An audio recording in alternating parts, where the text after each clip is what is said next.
15 वर्षापूर्वी पोरगी जर नवऱ्याच्या घरी निघली तर आई सांगत होती पोटभर खायचं कष्ट करायची, तक्रार आली तर तू येईन मी आहे.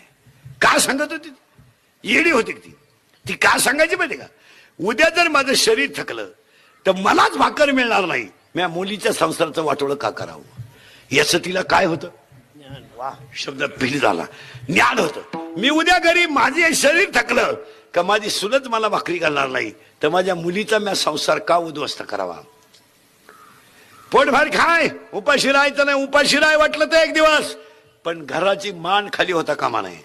या 15 वर्षापासून आई डायरेक्ट सांगती एखादा महिना बघ, नाही तर पाहुणा इकडे घेऊन ये, खाल्ल्या वावरात कांदे वाट्यानं करील, पण तो शेण भरायचं नाही. 90% पोरींच्या संसाराचं वाटोळं त्यांच्या आयांनी केलं.